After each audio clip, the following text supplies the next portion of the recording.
सफर का महीना खत्म होने से पहले पहले 3 किस्म के सदके जरूर दे देने चाहिए, क्योंकि फिर जो कोई इन 3 सदकों को सफर का महीना खत्म होने से पहले दे देता है तो वो शख्स और उसके घर वाले आने वाला पूरा साल ना सिर्फ मुसीबतों और परेशानियों से महफूज हो जाते हैं, बल्कि पूरा साल रिज्क और दौलत ऐसे मिलते रहते हैं जैसे मूसलाधार बारिश बरस रही हो। बाबा फरीद गंजशक्कर रहमतुल्लाह अलैह की ये आदत हुआ करती थी कि सुबह सवेरे वो जैसे ही उठा करते थे तो सबसे पहले फजर की नमाज अदा किया करते थे, और फजर की नमाज अदा करने के बाद फौरी तौर पर वो अपना एक टोकरा पकड़ा करते थे जिसमें चिड़ियों के लिए दाना दुनका पड़ा होता था, और अपने घर की छत पर चढ़ जाया करते थे। कच्चे घर हुआ करते थे क्योंकि बाबा फरीद आज से तकरीबन 700 साल पहले पाकपटन में रहा करते थे। उस जमाने में गाँव में कच्चे कोठे या कच्चे घर हुआ करते थे। बाबा फरीद का ये मामूल हुआ करता था कि वो फजर की नमाज के बाद चिड़ियों को दाना दुनका डाला करते थे। बाबा फरीद वैसे तो खेती बाड़ी कर कर अपना गुजारा चलाते थे, लेकिन बाबा फरीद ने एक यतीम लड़के को भी अपने घर में पनाह दी हुई थी, और वो यतीम लड़का बाबा फरीद के साथ ही रहा करता था।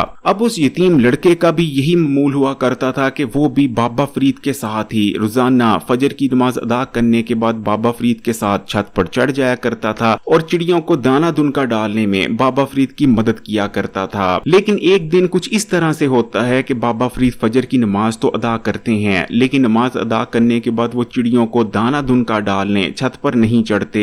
जिसके बाद वो लड़का बाबा फरीद से पूछने लगता है कि बाबा फरीद, हमने फजर की नमाज तो अदा कर ली है कि हम चिड़ियों को दाना डालने छत पर नहीं जाएंगे। जिसके जवाब में बाबा फरीद का कहना होता है क्योंकि आज सफर का महीना शुरू हो चुका है, इसलिए जब तक आसमान पर पूरी तरह से रोशनी नहीं फैल जाती चिड़िया अपने घोंसले से बाहर नहीं निकलेंगी। बाबा फरीद की ये बात सुनकर वो लड़का बहुत हैरान होता है और कहने लगता है कि बाबा फरीद, सफर के महीने में ऐसा क्या खास है कि चिड़िया देर से अपने घोंसले से बाहर निकलती हैं और उसी वक्त अपने घोंसले को छोड़ती हैं जब रोशनी काफी ज्यादा फैल चुकी हो। जिसके जवाब में बाबा फरीद का कहना था कि सफर का महीना भी दूसरे महीनों की तरह ही एक महीना है। जिस तरह दूसरे महीनों की फजीलत है, इसी तरह सफर का महीना भी बरकत वाला महीना है, फजीलत वाला महीना है, कतन भी मनहूस महीना नहीं। लेकिन सफर के महीने में बस यूं होता है कि आम महीनों की निस्बत जो बलाएं होती हैं वो कहीं ज्यादा आसमान से नाजिल होती हैं। जैसे ही शाम हो जाती है आसमान से बलाएं उतरना शुरू हो जाती हैं, और ये बलाएं आसमान से उस वक्त तक उतरती रहती हैं जब तक आसमान पर दोबारा सुबह रोशनी नहीं फैल जाती। यही वजह है कि चिड़िया सफर के महीने में शाम होने से पहले पहले अपने घोंसलों में चली जाती हैं और सुबह उसी वक्त अपने घोंसले से बाहर निकलती हैं जब रोशनी काफी ज्यादा फैल चुकी होती है। इन तमाम बातों को अभी आधे घंटे का वक्त ही गुजरता है कि एक शख्स बाबा फरीद के घर आता है, दस्तक देता है। जिसके बाद बाबा फरीद अपने घर का दरवाजा खोलते हैं। सामने देखते हैं तो गांव का एक जमींदार खड़ा होता है। बाबा फरीद उस जमींदार से हालचाल पूछते हैं। थोड़ी बातचीत होने के बाद वो जमींदार बाबा फरीद से कहने लगता है कि बाबा फरीद, मेरी कई नस्लें जमींदारी कर रही हैं, हमारे हालात बहुत ज्यादा अच्छे हुआ करते थे, लेकिन बाबा फरीद न जाने क्या हुआ है कि चंद सालों से मेरे हालात खराब से खराब तर होते जा रहे हैं, तमाम मामलात बिगड़ते जा रहे हैं। आए दिन मेरे घर में कोई न कोई मसला या परेशानी निकल आती है, कभी कोई जख्मी हो जाता है तो कभी कोई बीमार पड़ जाता है, तो कभी मेरे कारोबार में मसले परेशानियां आने लगते हैं, तो कभी मेरे काम नहीं बनते, और अब तो मेरे साथ कुछ ऐसा हो गया है जिसकी मैं तवक्का भी नहीं कर सकता था। जमींदार का मजीद कहना होता है कि कुछ अरसा पहले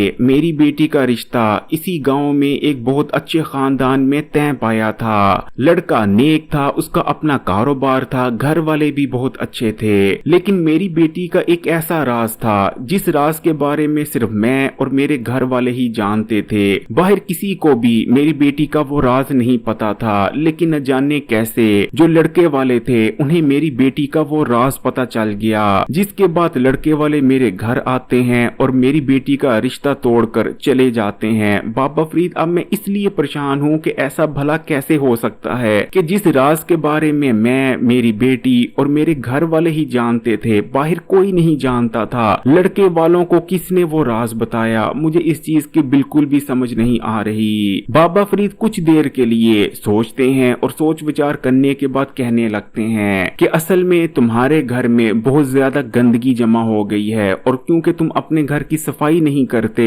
इसलिए ये तमाम मामला तुम्हारे साथ हो रहे हैं। बाबा फरीद की ये बात सुनकर जमींदार बहुत हक्का बक्का रह जाता है और कहने लगता है कि बाबा फरीद आप क्या बात कर रहे हैं, मेरे घर में 4 नौकर हैं जो हर वक्त घर की सफाई सुथराई में लगे रहते हैं, मेरे घर में मिट्टी का एक जरा तक नहीं होता, गंदगी होने की बात तो दूर। जमींदार की ये बात सुनकर बाबा फरीद मुस्कुराकर कहने लगते हैं कि तुम ठीक कह रहे हो कि तुम्हारे घर में मिट्टी वगैरह तो नहीं, लेकिन तुम्हारे घर में बहुत ज्यादा गंदे असरात और बलाएं जमा हो चुकी हैं, और जब तक तुम 3 किस्म के सदके नहीं दोगे तुम्हारे घर से बलाएं और ये गंदे असरात नहीं निकलेंगे। प्यारे बहन भाइयों, सदका कितना फायदेमंद है, कितनी सदका देने की फजीलत है, उसका अंदाजा आप इस नबी करीम सल्लल्लाहु अलैहि वसल्लम के इरशाद मुबारक से लगा सकते हैं, जिसका सिर्फ मफहूम मैं आपको बता रहा हूँ। आप सल्लल्लाहु अलैहि वसल्लम ने इरशाद फरमाया कि अगर एक मरे हुए शख्स को दोबारा इस दुनिया में आने का मौका मिल जाता है तो वो दुनिया में आने के बाद ना तो हज करेगा ना ही कोई दूसरी इबादत करेगा, बल्कि वो दुनिया में आने के बाद सदका देगा। सदका देना ना सिर्फ दुनिया में हमें मुसीबतों, परेशानियों, रिज़्क की तंगी से बचा लेता है, बल्कि हमारी आखिरत को भी संवार देता है। यही वजह है कि 3 किस्म के सदके हैं जिन्हें हर गरीब और हर अमीर बाआसानी दे सकता है, लेकिन अगर आप सफर के महीने में इन 3 सदकों को दे देते हैं, सफर का महीना खत्म होने से पहले पहले या सफर का महीना खत्म होने के बाद भी दिए जा सकते हैं, तो इंशाअल्लाह ताला आप मुसीबतों, परेशानियों, बलाओं से महफूज हो जाएंगे। आपके घर में जितनी भी बलाएं दाखिल हो चुकी हैं, आपके सरों पर जितनी बलाएं सवार हैं, घर में जितनी गंदे असरात हैं, वो तमाम इन सदकों की बदौलत इंशाअल्लाह ताला टल जाएंगे। तो पहले किस्म का सदका जो कि सफर का महीना खत्म होने से पहले पहले दे लेना चाहिए, वो है काली चीज का सदका।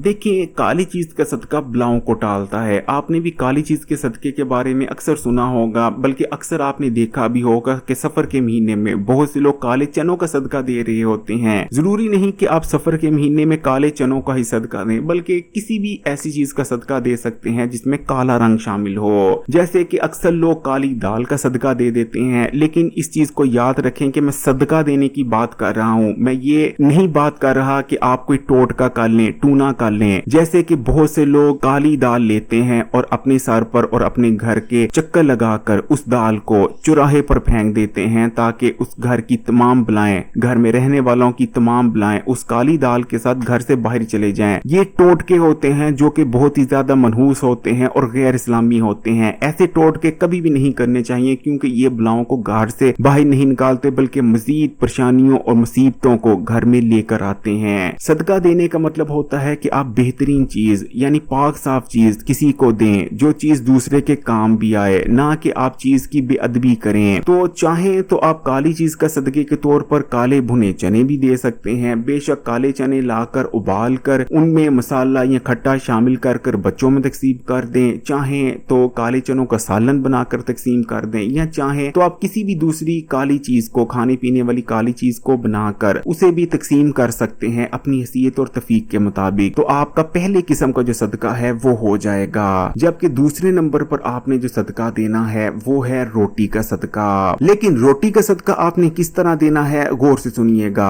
आमतौर पर क्या किया जाता है कि जो बची खुची रोटी होती है वो फकीर को या मांगने वाले को दे दी जाती है। ऐसा आपने नहीं करना। बिल्कुल, अगर आपके पास रोटी बची हुई है तो वो भी आप फकीर को या मांगने वाले को जरूर दें। लेकिन आपने जो दूसरे किस्म का सदका देना है, कोशिश करनी है कि आपने ताजी रोटी लेनी है और वैसी ही रोटी लेनी है जैसे आप अपने घर में खाते हैं। अगर आप अपने घर में दाल और सब्जी के साथ खाना खाते हैं तो दाल और सब्जी के साथ किसी फकीर को, मांगने वाले को रोटी खिला दें। अगर आप अपने घर में रूखी रोटी खाते हैं तो बेशक आप एक रूखी रोटी किसी फकीर को दे दें। लेकिन अगर आप अपने घर में छोटे गोश्त के साथ रोटी खाते हैं तो आपने रोटी का सदका भी जो फकीर को देना है वो छोटे गोश्त के साथ ही देना है। यानी जिस तरह के आपके हालात हैं, अगर आपके हालात बहुत ज्यादा अच्छे हैं और आप अपने घर में बहुत अच्छा खाना खाते हैं तो आपने सदका भी उसी तरह देना है। तो दूसरा सदका आपने रोटी का देना है। कोशिश करें कि किसी मांगने वाले को और किसी ऐसे शख्स को ये सदका दें जो वाकई मुस्तहिक हो, जो भूखा हो। जबकि सफर का महीना खत्म होने से पहले आपने जो तीसरा सदका देना है वो सदका आपने किसी हैवान को देना है। कैसे देना है, गौर से सुने। प्यारे बहन भाइयों, जैसा कि मैंने आपको बताया, सफर के महीने में बहुत ज्यादा बलाएं नाजिल होती हैं। ये बलाएं अपने साथ मुसीबतें, परेशानियां लेकर आती हैं। कोई बला अपने साथ बीमारी तो कोई बला अपने साथ गुर्बत लेकर आ रही होती है। अब ये बलाएं जब किसी शख्स पर सवार हो जाती हैं तो बला अपने साथ जो मुसीबत जो परेशानी लेकर आई होती है वो उस शख्स की जिंदगी में आने लगती हैं। लेकिन अगर आप सफर का महीना खत्म होने से पहले किसी हैवान को सदका दे देते हैं तो हैवानों के अंदर ये खासियत पाई जाती है कि हैवान आपका सदका खाने के बाद आपके ऊपर जो बलाएं नाजिल हुई होती हैं, आपके घर में जो बलाएं दाखिल हो चुकी होती हैं, उन बलाओं को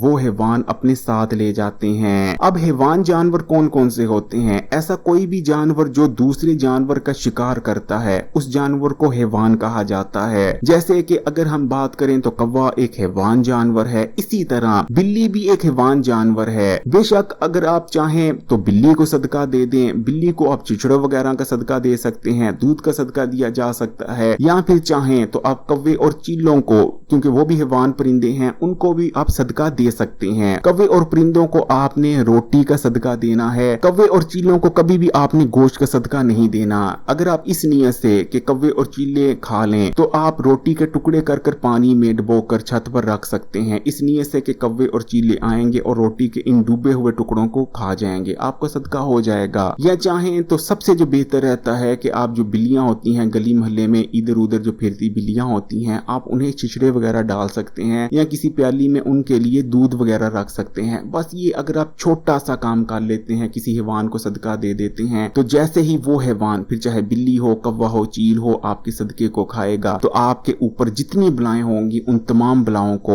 वो शिकार करेगा और आपके ऊपर से ले जाएगा। तो प्यारे बहन भाइयों, ये वो 3 किस्म के सदके थे जिन्हें अगर आप सफर का महीना खत्म होने से पहले पहले दे देते हैं तो आप आने वाला पूरा साल मुसीबतों, परेशानियों, बलाओं से, गंदे असरात से महफूज हो जाएंगे और आपके काम भी बना करेंगे और किसी किस्म का आपको इंशाअल्लाह ताला अगर अल्लाह ने चाहा बलाओं और गंदे असरात की तरफ से मसला नहीं आएगा। कमेंट्स में माशाअल्लाह ये सुभान अल्लाह जरूर लिखिएगा, वीडियो को लाइक भी जरूर करें और मजीद वीडियोस के लिए इस्लामी बात यूट्यूब चैनल को सब्सक्राइब कर घंटी के आइकॉन को दबा दें।